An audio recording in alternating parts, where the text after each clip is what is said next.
That is one, if there is a pro to masking, that is one pro I've gotten, is learn to think quick on my feet. But I probably definitely could have gotten that from improv classes.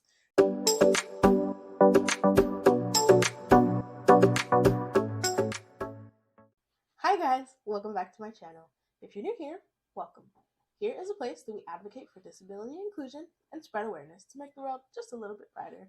My name is Janelle, and today I'm wearing a very bright yellow shirt, and I'm here in my room. Today I want to talk about masking. I want to talk about what it is, what it can look like, why people mask, and how it can be harmful. So what is masking? Masking is when a person with a disability tries to hide some of the traits or attributes that come with a disability to make it seem like they are not disabled, or to make it seem like they don't have that disability. So some examples of that could be somebody with hearing aids or a cochlear implant trying to hide it through their hair around certain people to try to make it seem like they're not wearing those assistive devices. For people with Tourette syndrome, it could be trying to make it seem like they're not ticking. So I know I've dealt with that a lot because I do have Tourette syndrome. For people who are autistic or have autism, it could be trying to put their body posture a certain way, trying to maintain eye contact, and just different things that make it seem like they don't have autism. You might be asking, why do people mask? And simply, it could be shame, whether they feel shameful about their own disability. It could be because people judge when you do present or show that you do have a disability. They could have been treated differently when they did show that they had a disability before, so now they try to hide it.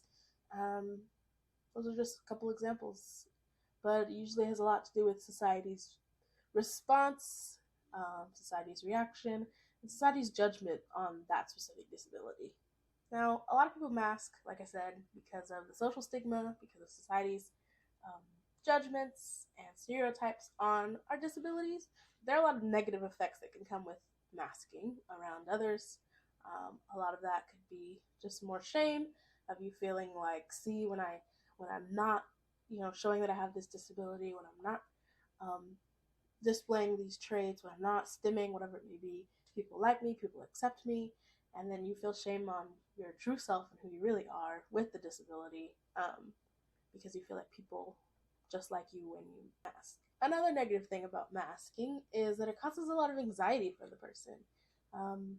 Anxiety of, am I doing this right? Am I seeming neurotypical? Do they believe that I'm hearing and not deaf? Or did they see me tick?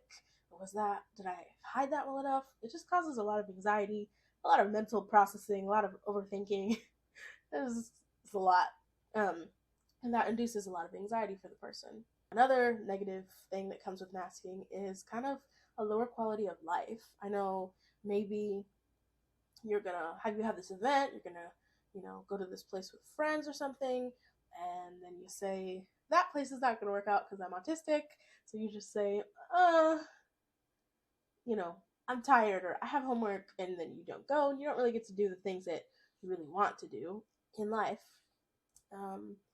Because if you're masking, typically usually means that your friends don't know that you have that disability, or even if they do, their reaction or society's reaction in the past has made it seem like when you are your true self, that it is an inconvenience. So you try to mask and, limit the maybe distinct features that come out, or just try to limit how much your disability shows, if that makes sense, for the convenience of others, which is very tiring, very taxing, as we've stated before.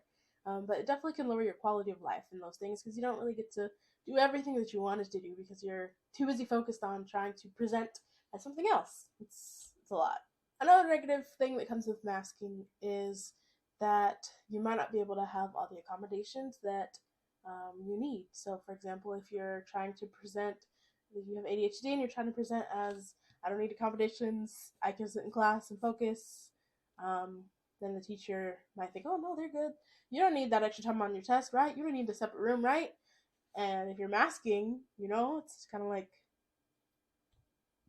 no, I'm good, even though you might not be good. So that can, in turn, affect your grades or if you're doing something at work, affect your job performance, and it's just not really that good. Personal story of mine, I have Tourette syndrome, and for the longest time, for many, many, many, many, many years, I masked my Tourette syndrome. I would suppress it too, which is different. Suppressing is just trying to not let your tics come out at all. But masking is like I try to make it seem like when I ticked that I wasn't ticking. If you want to learn more about my journey and my story with that, I have a video about that that I'll link here for you to watch. Um, but for so much of my life, I would um, try to suppress, and then if I could not suppress because I was having too many ticks, then I would mask. So, for example, if I had like eye ticks, like blink, like hard blinking, then I would make it seem like, ooh, got something in my eye. I'm tired, rubbing my eyes, my allergies, anything like that was me masking. If I had a different type of tick, I know I've done this arm pumping one before and make it seem like my arm's sore, stretching it out. You start to add different movements to make it seem like you're doing something that looks more natural, quote unquote, and doesn't look like an involuntary like movement. Head movement ticks or humming ticks. I've had humming ticks. I always used to try to make it seem like I was a very musical person, so I would just try to make it seem like I was humming a song, um, things like that. You gotta think quick. You gotta think quick on your feet, for sure. That is one. If there is a pro to masking, that is one pro I've gotten is learn to think quick on my feet. But I probably definitely could have gotten that from improv classes too, instead of dealing with the years of extra anxiety and loss of quality of life and things like that. No biggie. So yeah, that is an example for me how I used to mask, and I know a lot of people might have similar experiences like that, or maybe similar experiences like that but with a different disability. And it's very common for a lot of people with hidden disabilities or even visible disabilities to try and mask, to try to make it seem like their disability is not as severe in the moment, or um, that they don't need that type of assistance. They're good.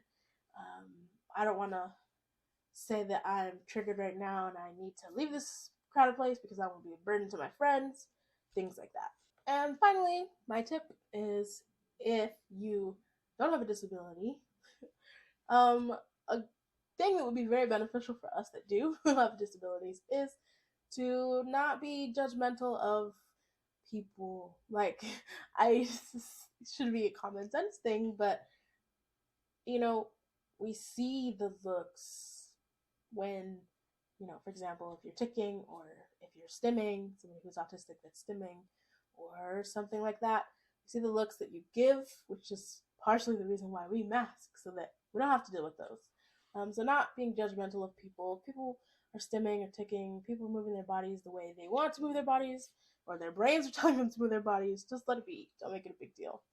Um, and I tip to you, if you are somebody that has a disability and you are masking, or you are used to masking, is to try to sit and evaluate if doing this is really worth it. Because ultimately, it is doing this for people's, like I said, to make it seem like this is not that bad, so I won't be an inconvenience to other people, um, to your coworkers, to your friends, wherever the case. But if you are sitting here trying to, keep the peace and mask, you don't really keep the peace because it just kind of stays in you and makes you feel more anxious, more tired, more exhausted, feel more shame. You know, it's not worth it. There's no peace really. You're keeping the peace between your friends or your coworkers, but you are internally in distress. And that's not worth it. You're worth more than that. So I would encourage you to maybe try and find a safe place, a safe situation to just unmask, and see how that goes. I mean, of course, there might be people who have a negative perspective of it or say something about it, but you deserve to be able to be you and express yourself freely. And if they ain't for you, then they wasn't for you in the first place. Okay? It's like a litmus test. It shows who's really there and who's really not. Anyways, thanks so much for watching my video. I hope this answers some of your questions and kind of clarified on what masking is and what it can look like and some negative effects of masking. Please like and comment on this video. I love to see you guys interacting. I love to see what you have to say. I love to see what you got out of this video. And please share with somebody to help make the world just a little bit brighter. Thanks. Shine bright.